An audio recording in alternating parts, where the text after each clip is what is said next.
Bismillahirrahmanirrahim. Assalamualaikum warahmatullahi wabarakatuh.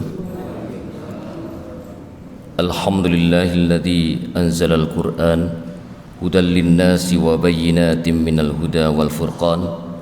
Asyhadu an la ilaha illallah wa asyhadu anna Muhammadan abduhu wa rasuluh.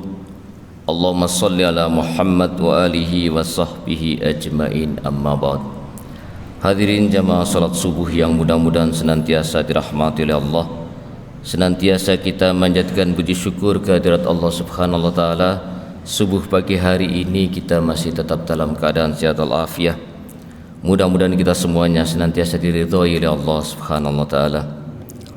Melanjutkan tentang berinteraksi dengan ayat Al-Qur'an, subuh pagi hari ini saya ingin mengambil topik peringatan Allah tentang perilaku terhadap petunjuk Allah. Jadi bagaimana kita berperilaku terhadap petunjuk Allah, itulah peringatan Allah dalam ayat ini. Allah berfirman dalam Al-Quran surah Al-Isra ayat 15. Surah Al-Isra ayat 15 Allah berfirman, "Man ihtada fa innama yahtadi li nafsihi wa man dhalla fa innama yadhillu 'alaiha wa la taziru waziratu wizra ukhra wa ma kunna mu'adzibina hatta nab'atha rasula." Terjemahannya, barang siapa berbuat sesuai dengan petunjuk Allah, maka sesungguhnya itu untuk keselamatan dirinya sendiri, dan barang siapa tersesat, maka sesungguhnya kerugian itu bagi dirinya sendiri. Dan seorang yang berdosa tidak dapat memikul dosa orang lain, tetapi kami tidak akan menyiksa sebelum kami mengutus seorang Rasul. Hadirin, Al-Isra ayat 15 ini tidak panjang ayat ini, tapi pemahaman singkat yang dapat kita peroleh dari ayat ini yang pertama, barang siapa mendapatkan hidayah dari Allah sehingga ia dapat berbuat sesuai dengan petunjuk Allah itu, maka sesungguhnya dia berbuat itu untuk keselamatan dan kebahagiaan dirinya sendiri.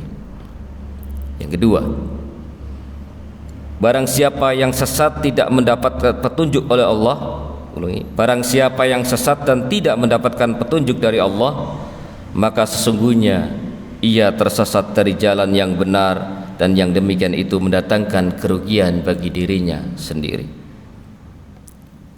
Yang ketiga, dan seorang yang berdosa tidak dapat memikul dosa orang lain, yakni setiap orang memikul dosanya sendiri yang harus dipertanggungjawabkan di hadapan Allah Subhanahu wa taala. Yang keempat, perbuatan yang baik mendapatkan ganjaran dan perbuatan yang buruk mendapatkan balasan juga. Dan kami Allah tidak akan berbuat aniaya dengan menyiksa manusia sebelum kami, kata Allah, mengutus seorang Rasul yang menunjukkan kepada mereka jalan yang benar dan mencegah dari kesesatan. Ini pelajaran singkatnya. Penjelasan ayat ini, hadirin sekalian, ayat ini berkenaan sebagaimana dalam sebuah riwayat yang berasal dari Ibnu Abbas dinyatakan bahwa ayat ini turun berkenaan dengan seorang munafik yang bernama Walid bin Mughirah. Ketika itu ia berkata kepada penduduk Makkah, jadi dia ini ngocok-ngocoki begitu bahasanya, "Ingkarilah Muhammad dan sayalah yang akan menanggung dosamu." Jadi memang ini provokator lah seperti itu Walid bin Mughirah ini. Jadi udah gak usah ngikuti kata-kata Muhammad, saya yang menanggung dosanya, begitu kira-kira. Maka Allah menurunkan ayat ini, ya. Barang siapa berbuat sesuai dengan hidayah Allah dan seterusnya tadi, dan ada di situ orang tidak bisa menanggung dosa orang lain dan seterusnya. Hadirin, ayat ini memberikan pelajaran tentang ini, bahwa kadang-kadang di tengah masyarakat ini kita ada orang yang mengatakan, ayo sudah lakukan, nanti aku sih nanggung dosa nih, kan begitu. Kadang-kadang ada seperti itu. Tidak ada yang seperti itu, hadirin sekalian. Jadi kalau seseorang sudah mengetahui sesuatu itu mungkar, biarpun ada orang yang mengatakan seperti itu, maka dia melakukan itu adalah tetap kemungkaran. Orang yang ngomong itu juga mendapatkan bagian dosa daripada apa yang diomongkan. Jadi misalnya ada seseorang mengajak maksiat kepada orang lain, si A mengajak maksiat kepada si B, sudah nanti saya tanggung dosanya. Si A ngomong seperti itu. Kemudian si B melakukan, tentu saja si B itu mendapatkan dosa sebagaimana kemungkaran itu semestinya mendapatkan dosa. Dan si A tentu saja mendapatkan bagian dosa dengan mengajak kemungkaran itu. Dan ketika si B melakukan, dia juga mendapatkan bagian dosa daripada maksiat yang dilakukan oleh si B itu. Hadirin, tidak ada orang itu bertanggung jawab terhadap omongan orang lain, tapi dia mempertanggungjawabkan perbuatannya sendiri apapun yang dia lakukan. Tapi Pak, saya diajak tapi kan ngerti kalau itu gak boleh. Tapi Pak, saya didorong tapi kan ngerti kalau itu memang tidak boleh oleh Allah. Ada orang menerima suap mengatakan saya terpaksa Pak nerima. Bagaimana orang menerima suap kok terpaksa itu? Dan banyak sekali contoh-contoh di masyarakat kita yang seperti ini, hadirin sekalian. Oleh karena itu kita mempertanggungjawabkan terhadap diri kita sendiri. Maka kalau ada siapapun yang mengajak kemungkaran atau mendorong kepada kemungkaran, ingat kita akan mempertanggungjawabkan perbuatan itu untuk diri kita sendiri. Sekalipun yang ngajak itu ustadz misalnya, wah dia ustadz Pak, dia ngajak gini. Biarpun ustadz atau siapapun namanya, kalau sesuatu yang diajak itu kemungkaran atau barangkali menjurus kepada kemusyrikan, maka tentu saja bukan melihat siapa dia yang ngajak, tapi kita akan mempertanggungjawabkan kemungkaran atau kesyirikan yang dilakukan itu. Hadirin, di akhir ayat itu Allah menjelaskan wa ma kunna mu'adzibina hatta nab'atsa rasula. Dan setiap orang itu tidak dihukum oleh Allah kecuali sudah disampaikan, diutus Rasul untuk menyampaikan kebenaran, menyampaikan ajaran Allah kepada dia. Jadi ada pertanyaan, pernah saya ditanya oleh salah seorang jamaah di sini di WA, Pak, bagaimana hukumnya orang di pedalaman dan sebagainya yang tidak pernah tahu Islam dan seterusnya, Bapak Ibu dan seterusnya seperti itu. Ya, kalau melihat ayat ini hadirin sekalian, seandainya ada orang yang sangat pelosok sekali, tidak pernah tahu tentang Islam, tidak pernah tahu adanya Rasulullah, tidak pernah tahu ajaran-ajaran Islam, apakah dia dihukum oleh Allah? Kalau melihat ayat ini, insya Allah tidak. Tetapi pertanyaannya adalah zaman sekarang ini, kalau dulu nggak tahu ya, zaman sekarang yang media seperti ini, sepanjang orang mengetahui tentang informasi, tidak ada orang yang tidak tahu tentang Islam. Bahkan agama yang besar di dunia itu tentu orang tahu. Paling tidak ada agama besar di dunia, Kristen, Islam, Hindu, Buddha, itu tahu. Paling tidak seperti itu. Oleh karena itu barangkali ada, tapi insya Allah kalau sekarang tidak ada ya.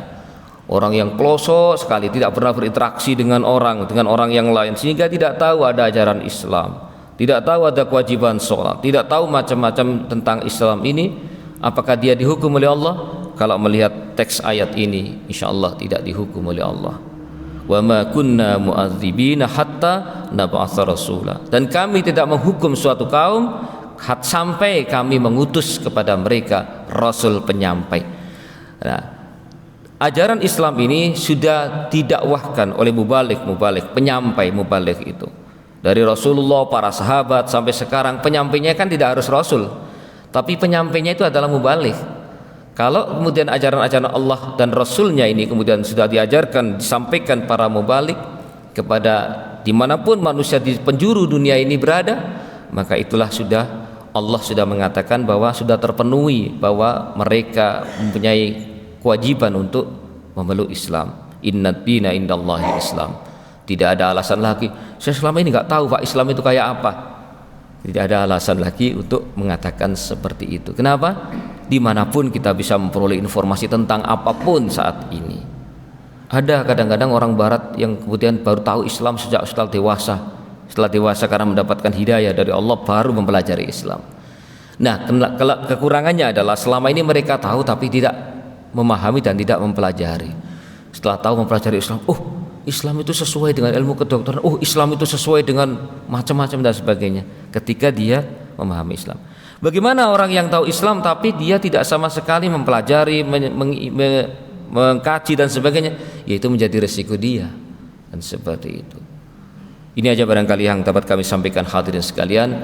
Dengan ayat ini mudah-mudahan kita senantiasa berusaha untuk berbuat sesuai dengan bimbingan dan petunjuk Allah, dan kita menghindarkan diri dari dosa dan maksiat. Sekalipun ada orang yang mengajak dan yang ngajak itu orang kita anggap orang orang ilmunya sudah cukup dan seterusnya, kita tidak bisa mengikutinya. Dan insya Allah kita semuanya ini akan diazab oleh Allah ketika tidak mengikuti ajaran-ajaran Allah dan Rasulnya, karena kita sudah sampai kepada kita risalah Islam, kebenaran, aturan-aturan Islam sudah sampai pada kita melalui berbagai media dan termasuk para mubalik yang menyampaikan. Mudah-mudahan Allah senantiasa membimbing kita dengan hidayahnya, dan mudah-mudahan kita terjaga dari dosa-dosa maksiat yang sudah diingatkan oleh Allah mendapatkan ancaman hukuman. Mari kita tutup dengan doa kafaratul majlis. Subhanakallahumma wa bihamdika asyhadu an la ilaha illa anta astaghfiruka wa atubu ilaik. Assalamualaikum warahmatullahi wabarakatuh.